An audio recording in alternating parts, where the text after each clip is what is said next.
자, 이번에는 6월 24일 기재부에서 발표한 상생 임대주택 한번 알아보겠습니다. 뭐 상생 서로 이렇게 한다 좋습니다. 근데 이게 신설된 건 사실은 문재인 정부 때예요? 그렇죠. 문재인 정부 때 신설됐습니다. 난 몰랐는데 이번에 처음 나온 건 줄 알았어요. 왜 그러냐면 문재인 정부 때 신설이 됐는데 그렇게 뜨지를 못했어요. 왜 뜨지를 못했냐면 상생 임대주택에 대한 요건이 조금 까다롭게 맨 처음 법이 만들어졌어요. 이 요건을 충족하려면은 일단 주택이 한 사람 있는 사람만 적용하겠다. 그리고 기준시가가 뭐 9억 원 이하여야 된다. 그 요건이 좀 까다롭게 있었고 또 하나의 뜨지 못한 이유 중에 가장 큰 게 세제 혜택이 별로 없었어요. 세제 혜택이 2년 임대해 그러면 1년 거주한 걸로 복귀라는 거거든요. 그럼 우리가 비과세를 받을 때 아까 2017년 8월 3일 이후에 조정 대상적이 있는 주택은 최소 2년을 거주해야 되잖아요. 그럼 내가 들어가지 않았음에도 불구하고 2년을 거주를 인정받으려면 총 4년을 임대해야 된다는 얘기거든요. 그러니까 메리트가 없었죠. 유인 요인이 약했네요. 네. 그러니까 법은 신설됐지만 큰 메리트가 없었고. 그럼 이번에 6월 24일 날 발표한 상생 임대주택 뭐 정의, 변화, 요건 쭉 설명해 주세요. 그렇게 요건이 까다롭게 되다 보니까 이번에 이제 윤석열 정부가 들어오면서 요건을 이제 바꿨습니다. 요건을 완화시켰어요. 그러니까 주택이 여러 채인 사람도 나머지 요건만 충족하면 상생 임대주택 세제 혜택 줄게. 그리고 기준시가 요거 폐지할게. 그러니까 내가 뭐 가액이 얼마건 어디에 있든 주택이 몇 채든 다 상생 임대주택에 해당할 수는 있다는 겁니다. 그리고 제일 중요한 게 상생 임대주택의 세제 혜택을 확대를 시켰어요. 처음에 만들었을 때는 그냥 2년에 1년 그렇죠. 1년만 이제 거주기간으로 인정했는데 임대한 기간만큼 거주기간으로 인정할게. 임대한 만큼? 네. 그럼 보통 우리가 주택에 대한 임대차 계약이 2년이잖아요. 2년이죠. 그럼 한 바퀴 돌리면은 내가 거주하지 않았음에도 불구하고 양도일 현재 한 채면은 비과세를 바로 받을 수 있다는 얘기입니다. 그러면 상생 임대주택은 다주택자들도 아까 된다 그랬잖아요. 맞아요. 그럼 내가 다주택인데 세 번째 취득한 물건을 상생 임대주택으로 등록을 하면 이 두 개를 팔면 난 자동으로 여기 두 바퀴 돌아가면 거주 보유 요건 다 충족되는 거예요? 맞습니다. 크네요. 어떻게 보면은 주택이 세 채가 있어요. 내가 여기에 세 채에 다 들어가지 살지 않을 수도 있잖아요. 그렇죠. 나는 다른 데 살 수 있잖아요. 전세에 살 수 있죠. 맞아요. 근데 이 A, B, C 세 채 모두 다 상생 임대주택 요건을 충족할 수는 있거든요. 제가 요건은 조금 이따 말씀드릴게요. 그러면 이 세 채가 요건은 다 충족했어요. 근데 상생 임대주택에 대한 세제 혜택을 받으려면은 이 중에서 맨 마지막 남은 한 채만 받거든요. 비과세니까. 어차피 비과세 관련된 요건. 비과세와 관련됐으니까. 맞습니다. 맞아요. 그렇기 때문에 일단 요건 충족을 한 주택 중에서 마지막 한 채 남은 그 녀석이 이제 상생 임대주택에 대한 세제 혜택을 이렇게 받을 수 있는. 그러니까 마지막 남은 게 어차피 비과세 관련된 거니까. 그렇죠. 마지막 남은 거는 만약에 요건을 충족을 이제 말씀해 준 요건을 충족을 시키면 내가 나중에 이 두 채를 팔고 마지막 한 채 남을 때 앞으로 계산해서 뭐 보유나 거주 요건이 아니고 전세 두 바퀴 준 거로 이미 충족이 됐다는 얘기죠. 맞습니다. 그러니까 상생 임대주택이 그거잖아요. 상생. 서로 잘 살자. 그렇죠. 그럼 임대인 입장에서는 어떤 게 상생이냐면 국가에서 그거죠. 2년 임대료 싸게 줘. 그럼 너 세제 혜택 줄게 해서 세 가지 세제 혜택을 이제 부여를 한 거고, 임차인 입장에서는 큰 임대료 인상 없이 주거 안정을 보장받을 수 있잖아요. 그래서 정부에서도 5%. 맞아요. 5%밖에 못 올리니까. 그러면 임대인과 임차인이 서로 상생한다고 해서 이제 상생 임대주택인데, 일단 이 상생 임대주택의 요건을 갖추려면은 제일 중요한 게 상생 임대차 계약. 그러니까 상생 임대주택에 대한 임대차 계약을 2021년도 12월 20일부터 2024년 12월 30일 사이에 일단 체결을 해야 됩니다. 그게 요건 1이에요? 맞아요. 그럼 그게 이제 상생 임대차 계약을 이제 체결해요. 제일 중요한 게 요 앞에 직전 임대차 계약이 있어야 돼요. 왜 그러냐면 얘를 기준으로 해서 5%만 올려야 되니까. 그렇죠. 근데 얘는 승계를 하는 거예요? 승계를 안 해도 돼요. 임차인이 꼭 동일해야 되는 건 아니에요. 그렇진 않고. 예, 임차인 A, B 서로 달라도 상관없습니다. 그러니까 내가 임대를 주고 있다가 등록을 해야 된다는 얘기잖아요. 그러니까 상생 임대주택 혜택을 받으려면은 아니면 상생 임대주택인 거를 입증을 받기 위해서 어디에 등록하는 건 없어요. 우리가 흔히 알고 있는 주택 임대 사업자와 관련된 거는 지자체도 등록하고 세무서도 등록해야 되는데 이 상생 임대주택은 지자체에 등록하거나 세무서에 임대사업자 등록을 안 해도 그럼 어떻게 알아요? 나중에 우리가 입증을 하는 거예요. 뭘로? 임대차 계약서에. 그러니까 2장이 들어가야겠죠? 직전 임대차 계약서 입증하는 거, 상생 임대차 계약서 입증하는 거.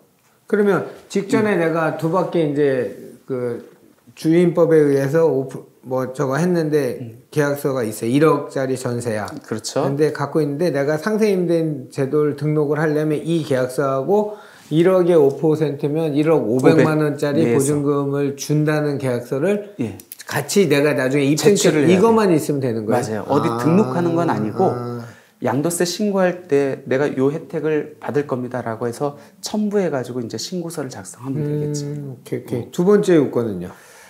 직전 임대차 계약 있고 이제 상생 임대차 계약이 있습니다.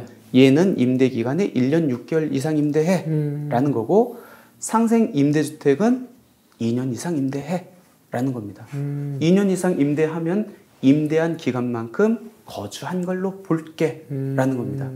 그리고 이 직전 임대차 계약에서 상생 임대차 계약 넘어갈 때 임차인은 바뀌어도 상관없는데 소유자는 동일해야겠죠, 당연히. 그렇죠. 소유자는 동일하고 5%만 올려. 그게 이제 핵심 내용이라고. 질문 들어온 거 보니까 대체적인 게 그거더라고요. 갭 투자, 전세 끼고 샀던 거 이런 것들 그게 인정되느냐 안 되느냐 이건데 그러니까 그 설명 좀 해주세요. 어떤 내용이냐면 가장 많이 이제 걱정하는 분들이 그거예요. 예를 들어서 아파트를 신규 분양을 받았습니다. 근데 잔금을 내야 되는데 돈이 없잖아요. 맞아요. 그럼 방법이 대출 받아서 내든가 하든지, 아니면 전세 세입자를 구해가지고 당일날 계약서 이제 전세 계약 잔금 받아가지고 요 금액으로 그 내 분양 대금을 이제 납부합니다. 일반적이죠. 이런 경우에도 상생 임대주택으로 볼 수 있습니까? 라는 질문을 많이 하는데 결론 안 됩니다.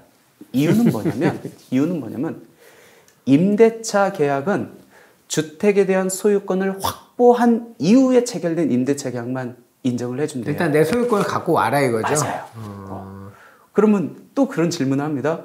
그러면 대출 받아서 그럼 그 당일날 그 분양대금 충당하면 그건 되느냐? 될 것 같은데요? 그건 돼요. 그죠. 소유권은 어차피 내 돈을 내가 대출 받은 거니까. 이제 이건 갭 투자하고는 상관없는 실소유자를 측면에서 그건 이제 허용을 해주고 전세 자금을 받아서 되는 거는 이건 인정을 안 해줍니다. 그러니까 잔금을 치러야 되는데 모자라서 대출 받는 방법이 있고 전세를 끼는 방법이 있는데 대출을 받아갖고 내가 그날 복등기라든지 어쨌든 나한테 소유권이 왔다가 임대차 계약을 주면서 상생 임대 등록은 가능한 거고. 근데 중요한 게 소유권이 넘어온 다음에 임대차 계약을 써야 돼요. 그렇죠, 당연히. 취지 자체가 이제 갭 투자는 안 해주는 거고 하다 보니까 근데 이 요건을 충족하면 굉장히 좋아요.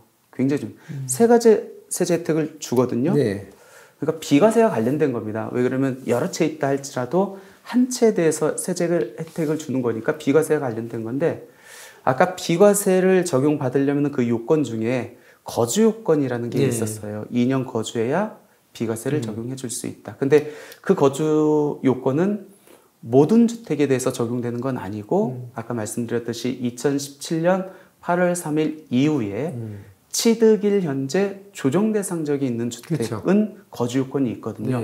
그럼 2년 거주를 해야 비과세를 받는데 2년 거주한 걸로 인정을 해주니까 내가 거주하지 않았지만 거주주택 그 비과세 적용받을 수 있다는 게 첫 번째 혜택이고요. 그렇죠. 두 번째는 내가 그 요건을 다 충족을 했어. 그러면 비과세라는 게 우리나라에서는 양도가액이 12억 원 이하 양도차익만 비과세가 되거든요. 그러면 내가 양도가액이 예를 들어서 20억이야. 그러면 12억 초과되는 양도차익에 대해서는 어쩔 수 없이 세금을 조금 내야 됩니다. 또 그런 경우도 있잖아요. 내가 양도일련제 한 채인데 보유요건, 거주요건 못 갖춰가지고 세금을 내야 되는 경우도 있잖아요. 그런 경우에 주택이 한 채이기 때문에 세법에서는 조금 세제 혜택을 주는데 어떤 세제 혜택을 주냐면 아까 우리가 보유 기간이 뭐 일정 기간 이상이면 세금을 줄여주기 위해서 보유 기간별 장기 보유 특별 공제를 2% 적용한다고 네. 했잖아요. 30% 한도 내에서 얘를 4%를 적용해 준대요. 배를 해준다는 얘기겠죠. 그거 나왔던 거 아니에요? 원래 반 보유기간 4%씩 해갖고 15%해서 그러니까 그거를 적용받으려면 전제 조건이 양육연재 한 채이고 2년 거주를 해야 되거든요. 그 전제가. 네. 근데 2년 임대를 하면은 2년 거주한 걸로 보기 때문에 얘를 적용받을 수 있다는 거예요. 엄청 크네요. 엄청 크죠. 네. 엄청 크죠. 그리고 마지막 혜택이 뭐냐면 우리가 예를 들어서 주택이 세 채 있다고 했는데 두 채가 임대주택으로 등록됐다고 가정을 해볼게요. 네. 지자체 및 세무서에 장기 공공이나 뭐 이런 거로.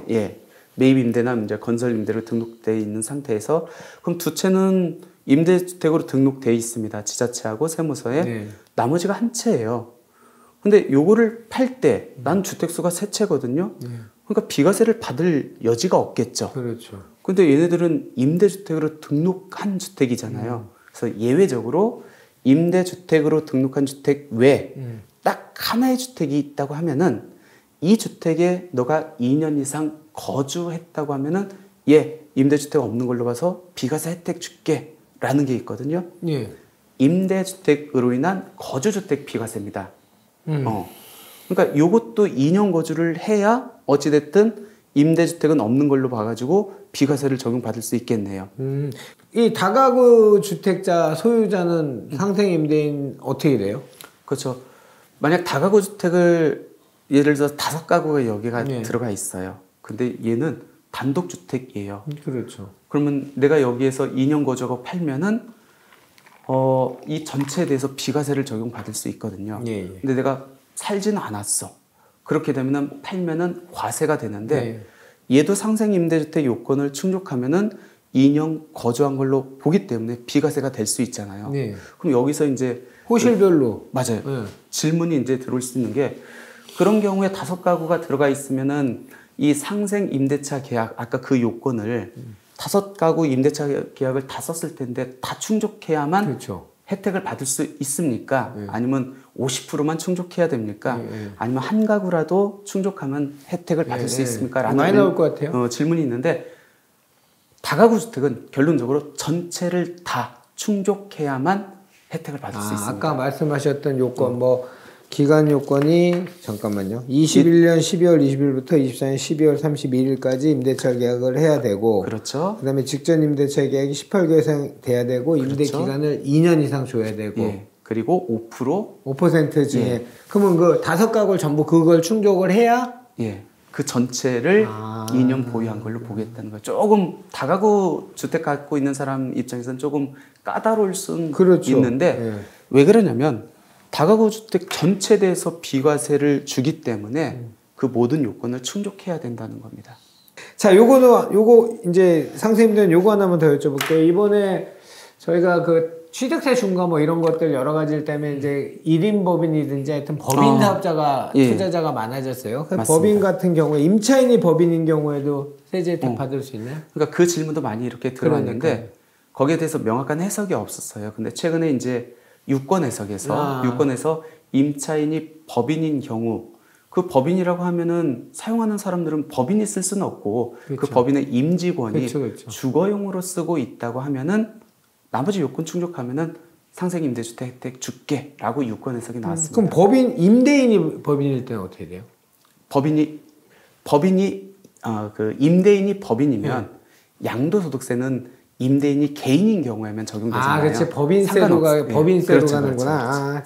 그러니까 상생 임대차에 대한 세제 혜택이 굉장히 크거든요. 굉장히 크죠. 거주하지 않았지만 거주한 걸로 본다고 하고 아까 그 3가지 요건을 주기 때문에 근데 많이들 아직까지 모르고 있어요. 그러니까요. 세제 혜택이 많음에도 불구하고 그리고 내가 지자체나 세무서에 임대사업자로 등록하지 않아도 적용받을 수 있기 때문에 여러분들이 갖고 있는 모든 주택들이 이 요건을 충족할 수 있는 여지가 있기 때문에 조금 더 관심 갖고 요건 충족한다고 하면 나중에 꼭 세제 혜택 챙겨보면 굉장히 큰 혜택이 될 것 같습니다. 제가 부동산은 언제나 라인 나우라고 얘기하지만 라인 나우 전에 꼭 필요한 게 세무 상담인 것 같습니다. 지금은요.